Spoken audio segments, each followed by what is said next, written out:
정책에 대한 다음 설명 중 옳지 않은 것은 1번에 정부의 시장 개입은 사회적 후생 손실을 초래할 수 있다. 그럴 수 있죠. 이게 무슨 뜻이에요? 이거는 정부 실패를 의미하는 거죠. 자, 이 사회적 후생 손실과 같은 맥락의 표현이 몇 가지 더 있죠. 아까 말씀드렸는데요. 사회적 후생 손실, 또 자원 배분 왜곡, 또 경제적 순손실, 효율성 상실, 뭐 이런 효율성이 떨어지게 되는 거예요. 이런 표현들이 다 사실은 이렇게 표현하는 게 가장 일반적인 표현이라고 보시면 돼요. 경제학에서는 다 이 효율성 상실을 의미하는 거예요. 근데 이게 시장에 내버려 둬서 이렇게 되면은 그거는 시장 실패고, 정부가 개입해서 이렇게 되면은 정부 실패가 되는 거죠.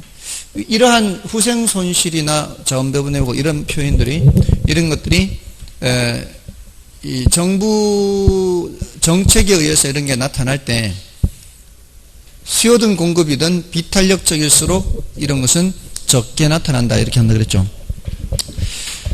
다음에 이번에 택지 공영 개발은 시장 기능으로 해결할 수 없는 형평성 등을 달성하기 위해 개입하는 정부의 간접적 개입 수단이다.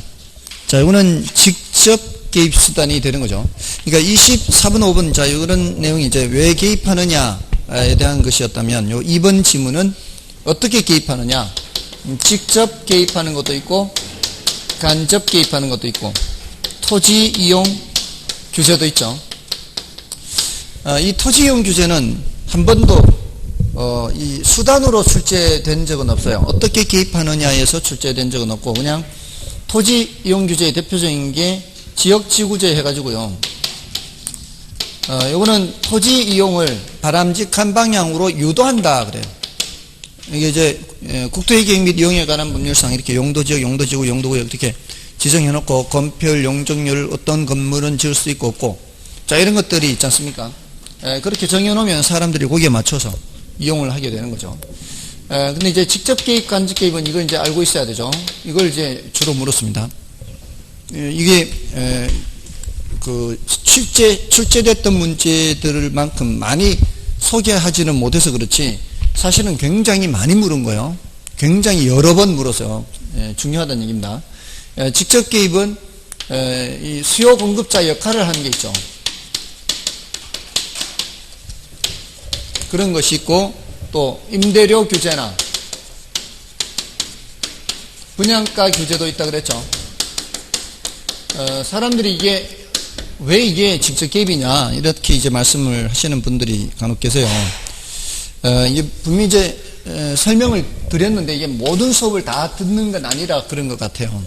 그러니까 제가 수업할 때 매 순간 중요한 거는 똑같이 반복해서 설명을 드리고요. 어떤 거는 이제 2달에 한 번 정도, 원래 2달에 한 번씩 돌아오죠. 그리고 이제 4달에 한 번, 그러니까 2코스에 한 번, 또는 1년에 한 번, 이렇게 이제 중요도의 강약에 따라서 그렇게 이제 설명을 드리는데, 여기에 직접적 개입이라는 설명을 드릴 때마다 제가 시장을 그릴 때는 이렇게 그린다 그랬잖아요. 경제학에서는. 이게 시장을 그린 거다.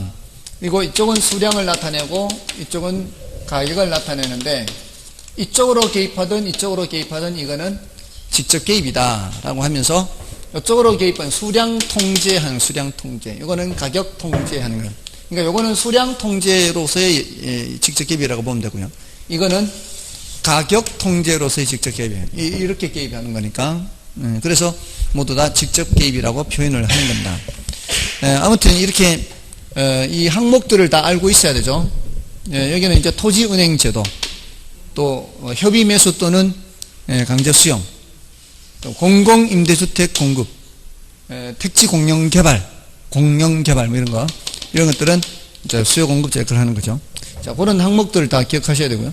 간접 개입은 기본적으로는 시장의 틀을 유지하는 거예요. 수요 공급 자체는 시장에 맡기는 거죠. 그러면서 각종 지원이나 보조, 수요자나 공급자한테 지원해주거나 보조해주거나 세금을 부과하거나 또는 깎아주거나 부담금을 부과하거나 깎아주거나 뭐 이런 것들이죠. 이런 것들이 이제 간접 개입입니다. 꼭 알아두셔야 되고요. 다음에 3번에 비대칭 정보에 의한 도덕적 해이나 역선택은 정부의 시장 개입 근거가 될 수 있죠. 다음에 정부는 시장기구가 그 기능을 효율적으로 달성하지 못하는 경우 개입할 수 있고요. 정부의 시장 개입은 정부가 의도하지 않는 부작용이 나타날 수 있다. 자, 이거는 정부 실패를 나타내는 거죠. 그래서 1번, 5번 모두 다 정부 실패를 나타내는 표현이고요.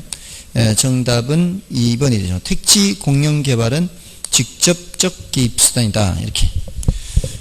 다음에 이제 27번은 이제 TDR 개발권 양도제죠. 이 개발권 양도제는 지역 지구재의 형평성 문제에 대한 대책으로 나오는 얘기입니다. 이는 지역 지구재에 따른 지역간 형평성 문제를 시장을 통하여 해결하고자 하는 제도죠. 이 개발권이 시장에서 거래되도록 하는 거죠. 이번에 규제지역 토지 소유자의 손실에 대하여 개발지역 토지에 대한 소유권을 부여함으로써 여기 틀렸죠. 개발지역 토지에 대한 소유권을 부여하는 게 아니죠. 이건 개발지역 토지와는 관계없이 그 지역의 토지에 대하여 개발권을 부여하는 거죠. 개발권을. 그래서 그 개발권이 개발 가능 지역으로 이전될 수 있도록 하는 거죠. 그래서 여기에 틀렸습니다. 그 다음에 공공이 부담해야 하는 비용을 절감하면서 규제에 따른 손실의 보전이 이루어진다는 점, 이거는 맞는 말이에요. 그거는 뒷부분은 맞아요. 2번 틀렸고요. 그 다음에 우리나라는 수평지적 제도를 취하고 있으므로 이 제도를 도입하기 곤란한 측면이 있다. 그죠? 우리나라는 입체적으로는 공시가 안 되죠. 입체적으로 공시가 안 되니까 이거 개발권 양도제 하려면은 입체적으로 공시가 돼야 돼요. 그러니까 개발권이 몇 개층이 어디로 이전됐다 이런 것들이 다 이렇게 등기부에 표시가 돼야 되는데 지금 아직은 그렇지는 않다는 거죠. 다음에 4번은 규제지역 토지 소유자의 재산상의 손실을 시장을 통해서 해결을 하는 거죠. 그래서 맞고요. 다음에 토지의 입체적 이용 중 공중공간을 활용하는 방안의 하나죠. 그래서 정답은 2번이었고요. 다음에 이제 28번 토지은행 제도죠. 토지 비축 제도라고도 하죠. 자, 여기서 1번 장래의 공공용지 수요에 대비하기 위하여 정부가 미리 토지를 확보하는 제도로서 토지 비축 제도라고도 하고요. 개인 등에 의한 무질서하고 무계획적인 토지 개발을 막을 수 있어 효과적인 도시 계획 목표 달성에 기여할 수 있다. 가능하죠. 미리부터 비축을 해두고 있기 때문에 계획적 이용이 가능하고요. 그 다음에 비축을 위한 매입 시점과 개발을 위한 매각 시점 사이에 토지를 관리하여야 하는 문제가 발생한다. 맞죠? 이게 관리가 제대로 안 되면은 불법 점유 현상이 나타나고요. 그 불법 점유자들을 내보내기 위해서 그만큼 또 비용이 발생하게 됩니다. 그 다음에 비축 토지의 용도가 불분명한 상태에서 매입할 경우에는 정부가 투기자의 역할을 하는 경우가 있다. 정부가 지금 여기 수요자잖아요. 수요자면서 이제 엄청난 양을 매입을 해야 되겠죠. 한두 필지 비축하는 거는 비축이라고 할 수 없잖아요. 막대한 양을 비축해야 되기 때문에 멀쩡한 토지 시장이 투기 시장이 될 수도 있다는 거죠. 다음에 토지 양도 의사 표시가 전제된다는 점에서 토지 수용 제도보다 토지 소유자의 사적 권리를 침해하는 정도가 크다. 그렇지가 않죠. 토지 수용 제도가 훨씬 사적 권리를 침해하는 정도가 크죠. 우리나라 헌법 23조 3항을 몇 번 말씀을 드렸을 텐데, 우리 그 재산권을 침해하는 경우가 세 가지가 있다 그랬죠. 수용, 사용, 제한. 이게 이제 강제 수용이에요. 이거 강제 사용이고 제한입니다. 이게 가장 강력한 권리 침해입니다. 국민의 재산권을 강제로 취득하니까. 근데 지금 이 그 토지은행 제도는 이제 토지은행을 LH공사에서 담당하고 있다 그랬죠. LH공사에서 토지은행 계정이라는 걸 두고 이게 두 가지로 나누어서 비축한다 그랬는데요. 공공개발용이 있고요. 수급 조절용이 있죠. 공공개발용은 이거는 수용이 가능해요. 협의 매수도 하고 선매도 하죠. 당연히 협의 매수 선매 이런 건 다 합니다. 근데 수급 조절용은 수용이 안 되고 협의 매수나 이런 것만 돼요. 이런 것만. 그래서 여기 이제 공공개발용의 경우에는 물론 뭐를 하기는 해요. 수용을 하기는 하지만 그렇지 않은 것은 수용을 하지 않기 때문에 그냥 단지 수용하는 것보다는 토지은행제도는 훨씬 더 사적 권리를 침해하는 이 정도가 약하다라고 봐야 돼요. 그죠? 여러분들 수급 조절한다는 게 뭐겠어요? 요즘 그 쌀 가격이 올라간다는 말 뉴스에 나오죠. 쌀 가격이 올라간다는 뉴스 못 들으셨어요? 많이 올라갔다 그러잖아요. 그게 그 정부가 비축하고 있는 쌀 가격이 올라갈 때는 비축하고 있는 거를 내놓잖아요. 근데 요 내놓는 시기가 좀 늦었대요. 그리고 재고량이 좀 작년에 쌀 생산량이 그렇게 많지 않고 올해도 쌀 생산량이 그렇게 많지 않은가 봐요. 그러니까 이제 가격이 올라가는 거죠. 내놔도 워낙 이제 양이 부족하니까. 아무튼 그런 이제 수급 가격 조절할 때 수급 조절할 때 이렇게 비축하고 있던 거를 내놓거든요. 근데 이걸 가을에 수매한다 그러잖아요. 수매한다라고 할 때 이게 그 반드시 정부한테 팔아야 되는 거 아니잖아요. 뭐 안 팔고 싶으면 안 팔고 이제 팔고 싶으면 팔고 뭐 이렇게 하는 건데 아무튼 간에 이런 수급 조절용의 경우에는 그럼 뭐 강제로 취득한다 이런 건 아니죠. 비축해 놨다가 필요할 때 이렇게 내놓는 거죠. 자, 그런 것은 수용이 안 되는 거죠. 자, 아무튼 5번이 틀렸고요. 다음에 이제 29번부터 이제 주택정책이죠. 자, 29번 이제 임대료 규제요. 임대료 규제 계산은 쉽다 그랬죠. 어떻게 한다 그랬어요? 규제 가격을 대입해서 수요량이 더 많으면 뭐고요? 공급량보다 수요량이 더 많으면 초과 수요 얼마? 공급량이 더 많으면 아무 효과 없다죠, 이거. 그러니까 이거 찍어도 뭐 중에 찍어야 된다고요? 1, 2, 3번 중에 찍어야 된다고. 안 보고 찍어도. 절대로 초과 공급은 나올 수가 없으니까. 그죠? 그래서 가격이 얼마요? 100만 원으로 규제하고 있죠. 100만 원 대입을 하면은 QD는 1100-2P인가요? 여기에 100을 대입하면은 200을 빼는 거니까 900이 되죠, 수요량은. QS는 200 플러스 4P니까 600이 되죠. P 100 넣으면은. 그러면은 수요량이 300 더 많죠? 그러면 초과 수요 300 이렇게 되는 거죠. 이런 것만 나오면 좋겠죠. 아무튼 이것도 좀 오래됐어요. 출제된 지 좀 오래됐어요. 근데 과거에 이제 2번을 그렇게 출제했거든요. 2번을 출제했는데 이게 좀 오래됐는데 어떻게 출제했는가 하면은 그때는 단기 장기로 2번 계산하도록 출제를 했어요. 이게 단기 수요 공급 곡선이라면 장기 수요 공급 곡선을 따로 주죠. 그래서 이제 수요 함수는 변함이 없는데 장기적으로 공급 함수가 바뀌는 거예요. 그렇게 이제 문제에서 예를 들어 이게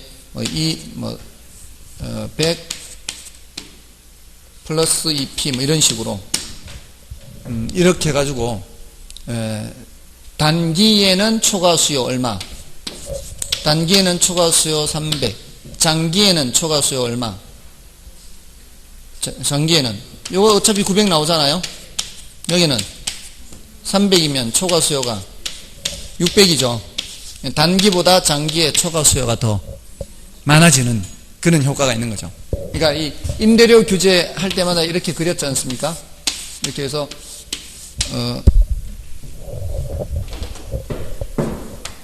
이렇게 했잖아요.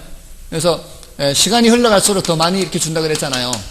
근데 이제 여기서는 공급 함수 자체를 다른 걸로 준 거예요. 이렇게 준 거예요.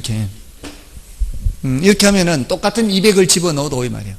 똑같은 200을 집어넣어도 여기는 900, 여기는 600, 여기는 300 이렇게 나오도록 하는 이렇게 그래프가 다른 그래프가 돼버리면 이 말이에요. 뭔지 아시겠죠? 그래프가 다른 그래프가 돼버리면 똑같은 100을 집어넣어도 여기 요 노란 거는 100을 여기 100을 넣으면 여기가 300이 나온다 이 말이에요. 뭔지 아시겠죠? 그래서 단기와 장기의 초과 수요가 다른 거를 질문한 적이 있어요. 그거는 이제 식이 두 세트가 나오는 거죠. 어쨌든 100 집어넣는 건 똑같은 거죠. 여기도 100 넣고 여기도 100 넣는 거예요. 100을 집어넣어서 초과 수요의 변화가 어떻게 되는지를 보는 거죠. 됐나요? 당황하지 마시고요. 두 개 나온다고 당황하지 마시고 어차피 100 집어넣는 건 똑같아요.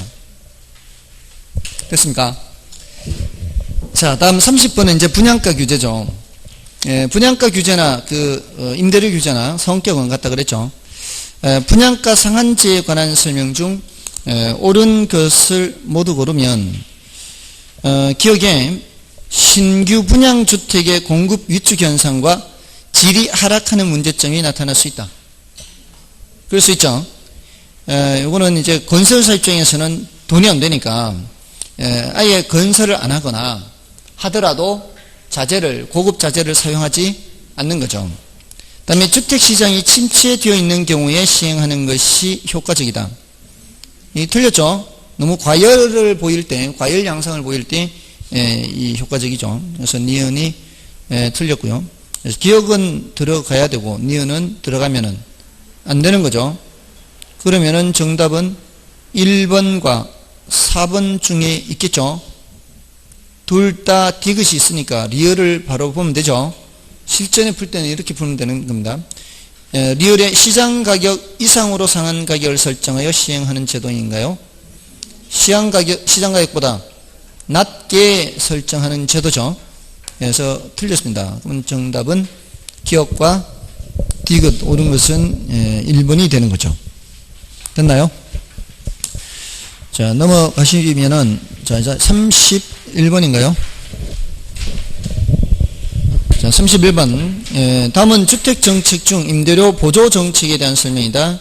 옳지 않은 것은. 자, 임대료 보조하면은, 일단 뭐 현금 보조, 현물 보조, 가격 보조 이렇게 있고요. 이 보조 받는 사람의 만족을 제일 높여주는 것은 현금 보조이지만 정부가 의도하는 효과가 나타날 가능성이 가장 높은 것은 가격 보조라고 그랬죠. 요거는 이제 깎아주는 것이기 때문에 요거는 이제 제가 교통비 보조를 말씀을 드렸죠. 돈으로 주느냐 아니면 쿠폰으로 주느냐 아니면은 깎아주느냐 이럴 때 깎아주는 것은 그 대중교통을 이용을 해야만 혜택을 본다 그랬잖아요. 그 가격 보조는 이용을 하는 경우에만 혜택을 보기 때문에 정부가 의도하는 효과가 나타날 가능성이 가장 높은 것은 가격 보조라 그랬어요. 자, 근데 이제 어떤 보조이든 간에 보조받는 사람의 실질소득은 증가하죠. 자, 이렇게 했을 때 나타나는 효과를 생각할 때는 달동네 생각하라 그랬어요. 달동네. 임대료 보조하면 달동네 생각해야 되고요. 공공임대주택 공급하면은 우리가 사는 옆 동네에 공공임대주택을 공급한다 이렇게 해야 돼요. 이 제한된 조건에서 생각을 해야 돼요. 왜냐하면은 한번 생각해 보세요. 개론이에요. 개론. 개론이라는 과목은 깊이 있게 들어가는 게 아니에요. 그냥 그 테두리를 하는 거죠. 테두리. 근데 그 개론에서 공부하는 수준이 그 TV 같은 데 전문 패널이 나와가지고 얘기하듯이 그런 얘기를 할 수가 없잖아요. 그러니까 한정된 제한 조건 하에서만 얘기를 한다고요. 딱 제한된 조건 하에서. 그래서 그렇게 생각하는 게 훨씬 간편하다고요. 그러니까 공공임대주택을 공급하면은 내가 사는 옆 동네에 공급을 하고 그리고 임대시장이 어떤 효과가 나타나는지 보라고 했죠. 그러니까 정부에서 무슨 정책 발표해가지고 뭐 행복주택 짓는다. 옆에 임대주택 짓는다. 그러면 사람들 들고 일어나서 뭐 결사반대 막 이런 이제 매스컴에 뜰 거예요. 근데 그런 것들은 임대시장에 미치는 영향만 생각해서 나타나는 현상은 아니거든요. 그렇잖아요. 그런 사람들이 그런 생각을 한다고요. 우리 동네에 못 사는 사람들이 소득 수준이 낮은 사람들이 와서 살게 되면은 자신들에게 뭔가 안 좋은 효과가 나타나는 그런 쪽으로 생각해요. 1차적으로 물론 임대 시장에서도 영향을 미치겠지만 그래서 그런 거를 다 생각하면 어렵다는 거예요. 뭔지 아시겠죠? 그런 걸 다 생각하면 어려워요. 그런 효과를 따지는 게 아니라 아주 단순한 분석의 효과를 얘기를 하는 거란 말이에요. 수요공, 그 임대차 시장에서 나타나는 효과. 그래야 우리 수준에서는 딱 맞거든요. 더 복잡하게를 생각 안 하는 거예요. 그래서 이 임대료 보조하면은 현금 보조든 현물 보조든 가격 보조든 여기 실질 소득이 증가하게 됐을 때 달동 내에서 나타나는 현상이죠. 그러면 수요가 어떻게 된다 그랬어요? 수요가 증가하고 그러면은 임대료가 올라가면은 기존 임대인들이 초과이윤을 얻죠. 가격 올라가는 만큼은 누구도 혜택 보는 거예요. 임대인도 혜택 보는 거죠. 자, 그러다가 이제 돈이 되니까 공급이 증가하죠. 자, 공급이 증가해서 올라갔던 가격이 내려가야 이제 임차인이 모두 다 혜택을 보게 되는 거죠. 그러니까 요 노란 점은 단기 효과, 빨간 점은 장기 효과, 장기 효과. 자, 근데 여기서 이렇게 달동네에서 공급이 증가할 때 이게 새로 지어서 증가하는 게 아니라 그랬죠. 옆 동네 있다, 옆 동네. 잘 사는 동네. 잘 사는 동네 여기는 고가주택 시장, 여기는 저가주택 시장.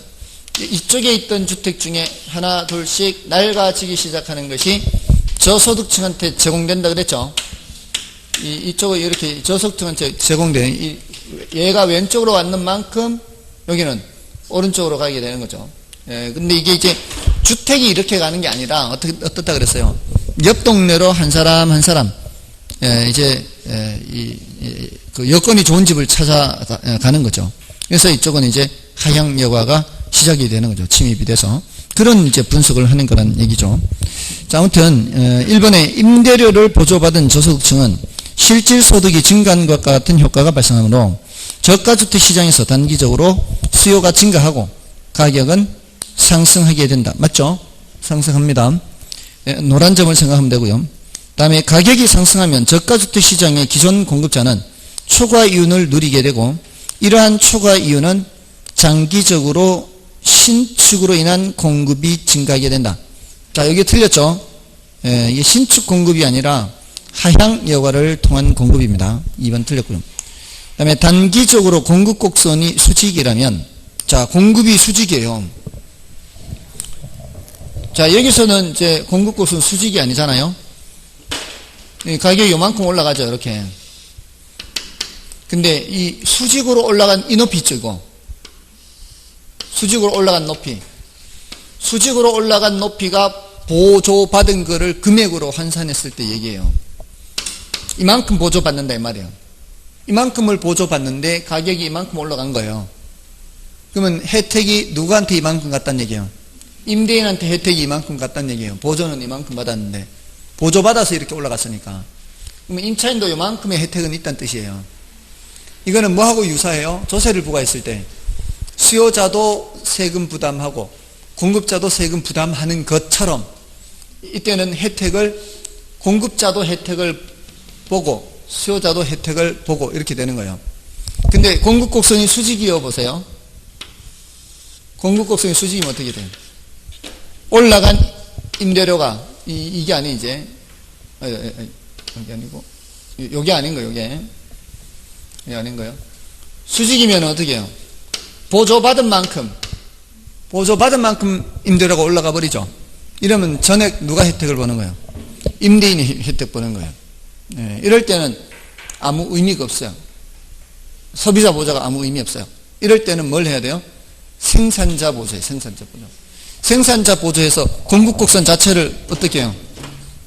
공을 이쪽으로 이렇게 오른쪽 이렇게 이동시켜서 수요자 보조 하지 말고 수요자 보조 해봤자 가격이 올라가니까 이렇게 옮겨버리면 가격이 내려가잖아요. 공급이 증가하면 가격이 내려가서 혜택 보게 하는 거죠. 자, 아무튼 자 이런 구조예요. 아무튼 3번은 오른편이요. 수직일 땐 보조금 혜택이 임대인에게 모두 돌아가게 됩니다. 그 다음에 정부의 저가주택의 신축에 대한 규제가 강력할수록 더 많은 양의 고가주택이 하향료가 된다. 자, 요 좀 어려워요, 해석하기가. 저가주택의 신축. 야, 저가주택을 어떻게 신축하냐.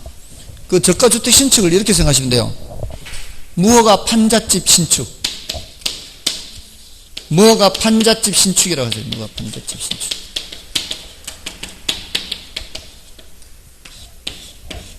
무허가 판잣집을 신축을, 이걸 뭐라고요? 저가주택 신축이에요.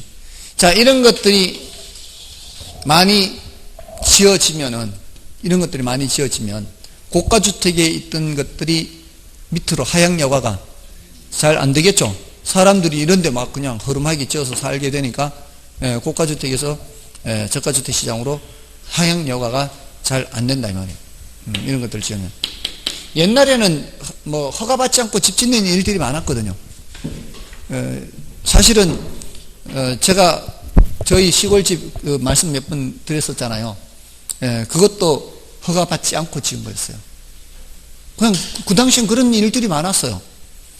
그게 본격적으로 규제가 들어가기 시작한 게 89년 1월 5일이에요. 89년 1월 5일. 근데 제가 수업 시간에 몇 번 말씀드렸던 집은 30년 전에, 32년 됐다 그랬잖아요. 30년 넘었다 그랬잖아요. 그게 86년도에 지은 거예요. 86년도에. 무허가. 근데 다 건축물 관리대장에서는 다 관리를 해요. 이때부터 본격적으로 이제 해서, 혹시라도 시골에 89년 1월 5일 이전에 밭에다가 무허가로 지은 집이 있다고 쳐도, 지목이 지금 전이에요, 지목이 전이라도, 혹시라도 그런 땅이 뭐 개발이 돼서 수용이 되고 하잖아요. 그럴 때 공부상 지목이 전이고 불법으로 지어도 요때는 요 이전에 지은 거는 대로 평가해요. 대로. 요때는. 그러니까 그게 기준이 되는 날짜가 89년 1월 5일이에요. 아무튼 혹시 그런 게 있다면은 이제 그런 게 있는 주택 부지는 괜찮게 받을 수 있는 거죠. 그런 부지를 사면, 무허가 주택이라 할지라도, 요전에 지었다면 그렇습니다. 아무튼 그래요. 과거에는 그런 게 많았죠. 무슨 천변에 판잣집 짓고 막 그런 게 많았잖아요. 아무튼 그런 게 많이 지어질수록 하향여가는 잘 되지 않습니다. 그래서 강력해야 더 많은 양의 고가주택이 하향여가 되는 거죠.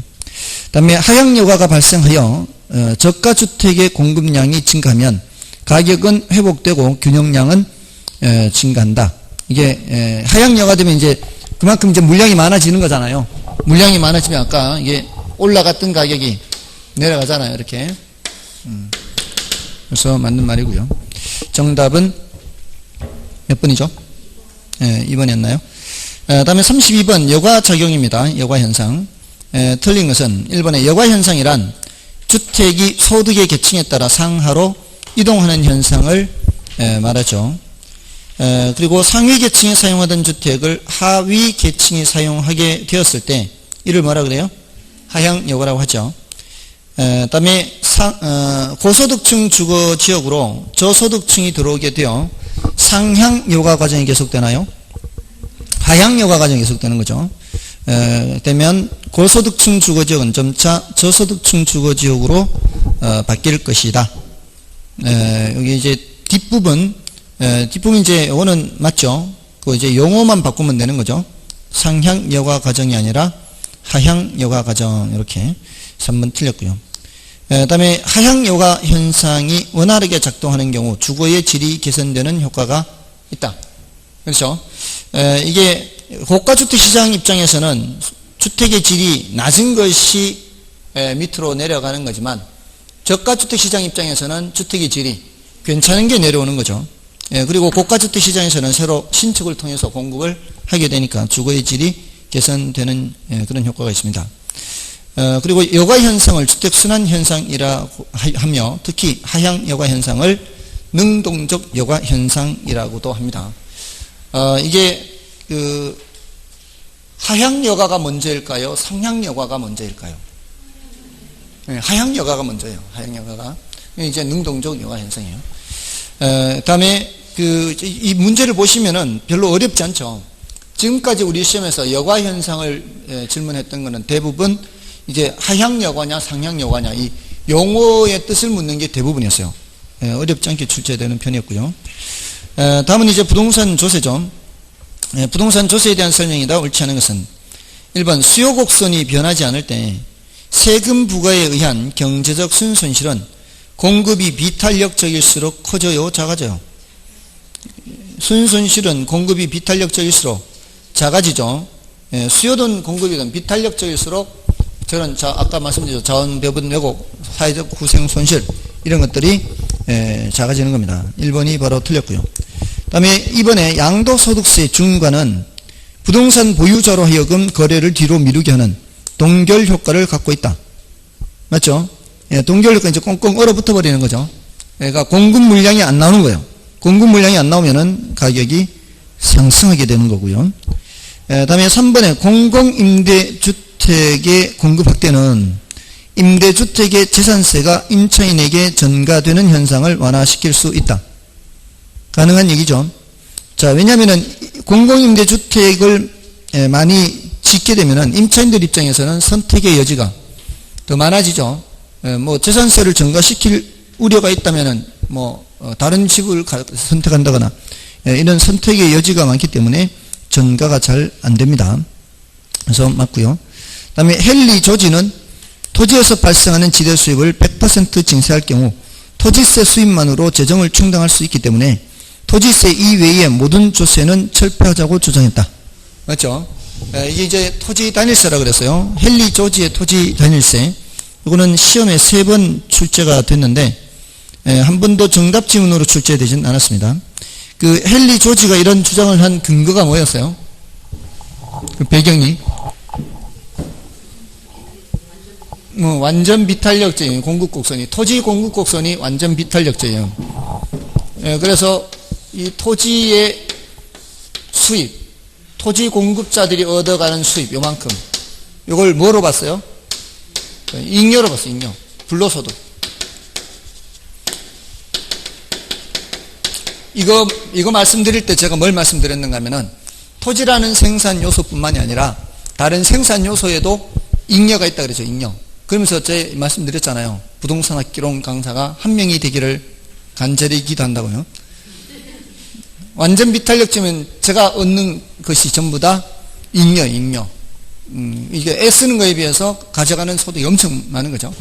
자, 아무튼 이걸 불로소득에다 세금 매기는 거니까 사회적으로도 정당하다는 거예요. 그리고 조금 전에 지었잖아요. 이런 완전 비탄력적일 때는 사회적 후생 손실 또는 경제적 순손실 이런 것이 없거든요. 굉장히 형평성 측면에서도 좋고 효율성 측면에서도 좋은 그런 조세가 돼요. 만약에 현실적으로 이 토지 공급 곡선이 수직이라면. 근데 이제 그는 물리적으로만 봤을 때 얘기고 현실적으로는 그게 아니죠. 경제적 공급을 봐야죠. 토지의 경제적 공급을 봐야 되기 때문에 조세를 부과하면 어떻게 해요? 조세를 부과하면은 생산량이 이 거래량이 줄어들어요. 자원 배분 왜곡이 생길 수밖에 없어요.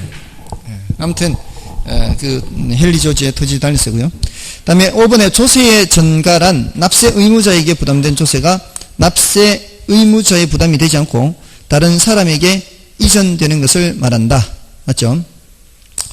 다음에 34번은 33번은 정답은 몇 번이었어요? 1번이었나요? 다음에 34번 부동산 조세 정책에 관한 설명으로 틀린 것은 1번 토지 이용을 특정 방향으로 유도하기 위해 정부가 토지 보유세를 부과할 때에는 토지 용도에 따라 서로 다른 세금을 부과해야 한다. 맞죠? 당연한 얘기고요. 그 다음에 임대주택의 재산세가 중과되면 증가된 세금은 장기적으로 임차인에게 전가될 수 있다. 그렇죠. 이게요, 전가가 안 될 수가 없어요. 왜냐하면은, 우선, 일시적으로 전가를 할 수 없는 구조라고 해보세요, 일단. 만약에. 전가할 수 없는 구조라면 그 세금을 고스란히 누가 낸다는 얘기예요? 임대인이 낸다는 얘기죠, 공급자가. 그러면은 지금까지 어떤 이윤을 못 얻게 되는 거하고 똑같거든요. 지금까지 어떤 이윤만큼 못 얻어요, 세금 부담 때문에. 그러면은 돈이 안 되는 거죠. 그러면은 임대업을 안 하겠죠. 그럼 공급이 줄겠죠. 공급이 줄면 가격은 올라가겠죠. 결국은 올라가게 돼요. 결국은 이제 그만큼 증가가 될 수밖에 없는 거예요. 가격이 올라간다는 것이 누구 부담이 생긴다는 얘기예요? 임차인 부담이 생긴다는 얘기입니다. 그래서 그런 세금이 다 증가가 되게 되는 거죠. 다음에 3번이군요. 3번에 잘못됐죠. 공급 곡선이 수요 곡선에 비해 더 탄력적이면 공급자에 비해 수요자의 부담이 더 커진다. 자, 누가 더 탄력적이라고요? 공급이 더 탄력적이라고 돼 있죠.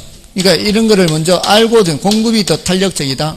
그러면 누가 덜 부담해요? 공급자가 덜 부담이죠. 그러니까 이걸 공급자 덜 이걸 파악하고 들어가는 거예요.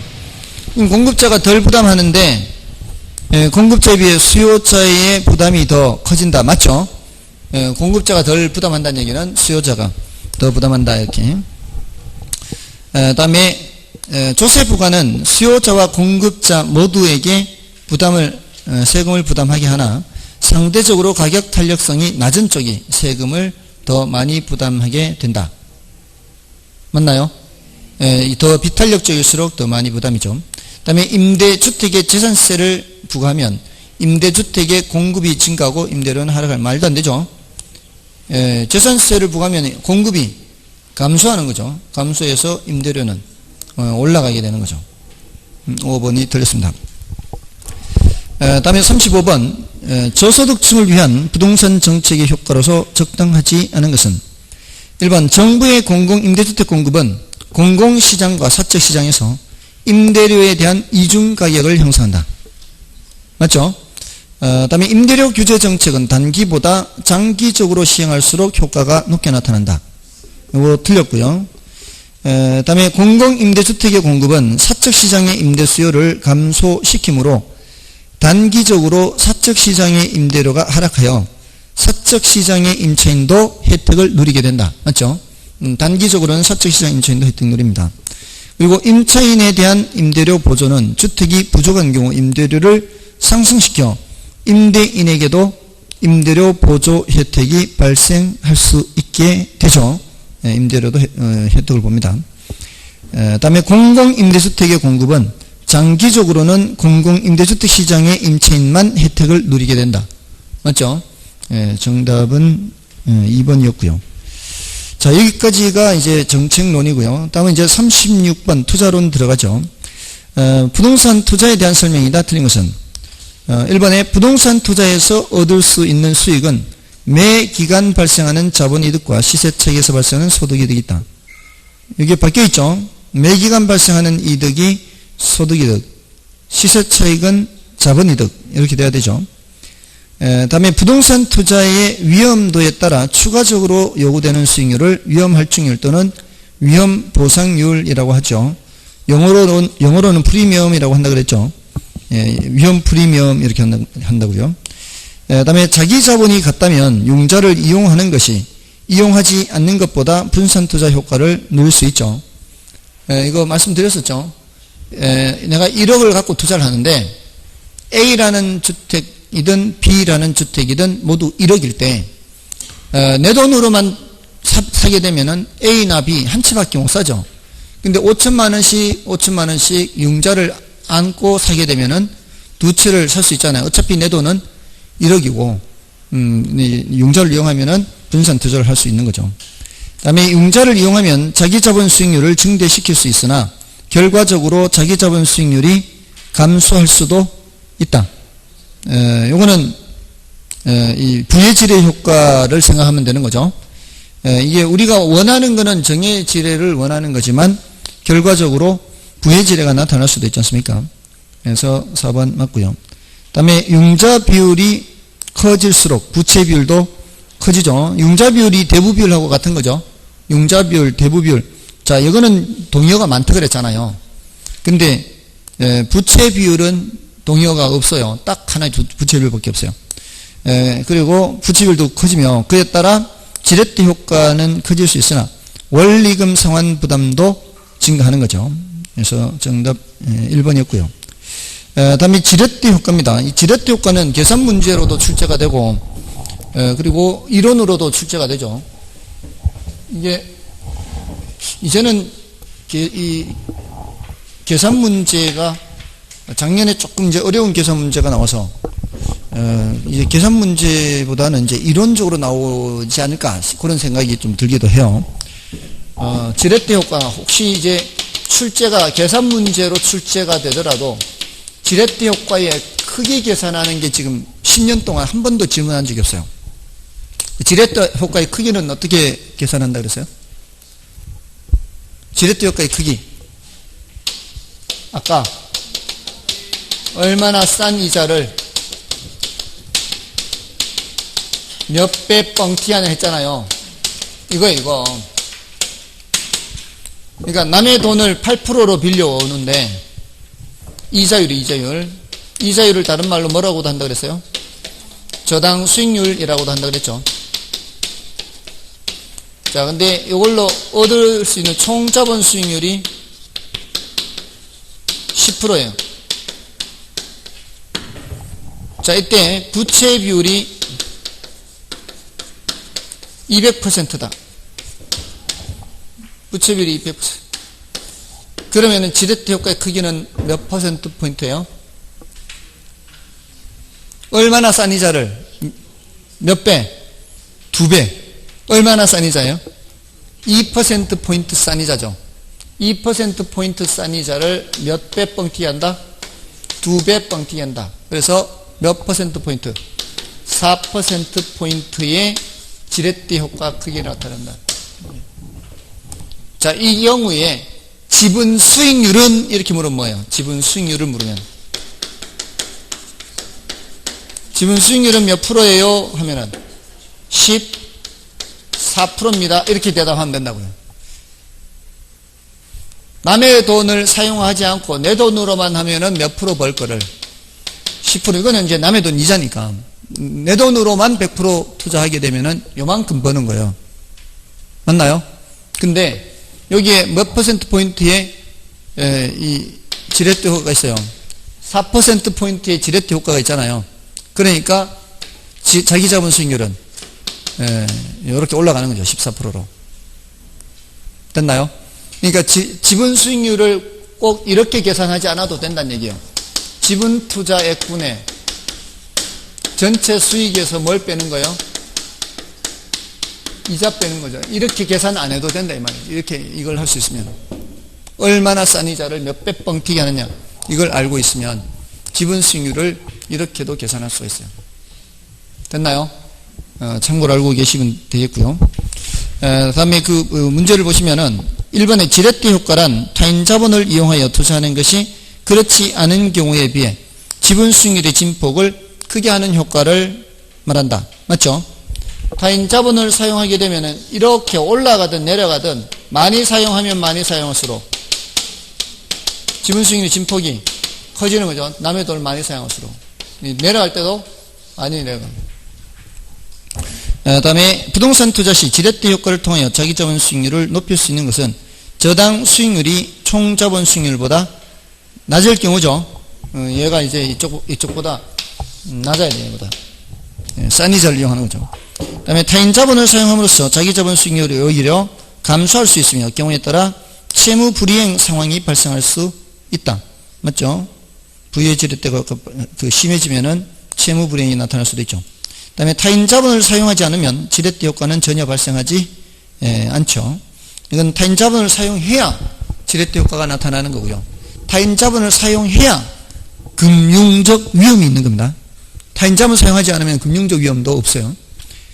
다음에 5번은 지렛대 효과는 타인 자본을 이용하여 자기 자본 수익률을 증가시키는 경우를 의미하고 자기 자본 수익률을 감소시키는 경우는 제한다. 그게 아니죠. 둘 다 포함하고요. 중립적 지뢰도 있죠. 예외적으로 영의 지뢰도 있습니다. 그래서 5번이 틀렸고요. 38번부터는 좀 쉬고 하겠습니다.